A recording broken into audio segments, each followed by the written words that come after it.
33 taon ng guro sa isang elementary public school si Teacher Rosana. Pero nitong nakaraang taon, naranasan niya sa unang pagkakataon ang umano'y labis-labis na pamamahiya at pambubuli ng kanilang dating principal sa Quezon City. Sabi ni Teacher Rosana, wala siyang ibang alam na dahilan kung bakit naging ganon ang pagtrato sa kanya ng principal, maliban sa hindi niya pagiging vaccinated laban sa COVID-19. Gayunman, paliwanag ni Ma'am Rosana, dahil sa kanyang allergy kaya hindi siya nagpabakuna, na suportado naman ng medical certificate mula sa kanyang doktor. Pagkatapos na sabi niya, anong tawag sa teacher na ito? Tanga. Tanga itong teacher na to, hindi nagtatanong. Hindi Sinabi sa mic? nag-iisip. Sinabi sa mic? Wala po siyang mic. I mean, nasa Eh, isa na harapan. opo. Oh, grabe, oo. Opo. Eh alam naman po, kahit po hindi niya ako pinangalanan kasi wala daw siyang binanggit na pangalan. Pero alam po nung mga nakakarinig na ako yung tinutukoy.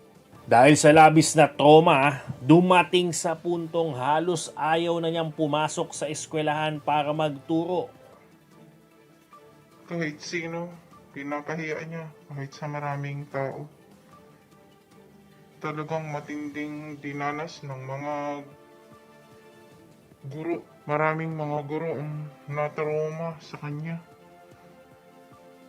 From anxiety. Talagang umiyak siya. From then on, takot na siya pumasok. Takot na siya pumasok sa school. Marami pang mga co-teachers ko ang naka-experience sa bad attitude of principal. Depende po kasi yan no? Kung ang niraise po niya ay grievance, no? Aayusin po yan sa level ng division office, no? SDO Quezon City po, no? Dahil principal po, no? Yung kanyang inireklamo, no? Ngayon, kung ito naman ay gusto i-elevate niya bilang isang administrative case, ano po, pwede rin naman po yung i-file, no? Doon sa DepEd Regional Office po, dyan din sa Quezon City. Magkatabi lang po yung kusina po niyan. No, at yan po ay kung may makikitaan po ng ating regional office po, no, nung kumbaga ng prima facie, no, parang probable cause po ay magpapatawag po ng investigation hinggil po dyan.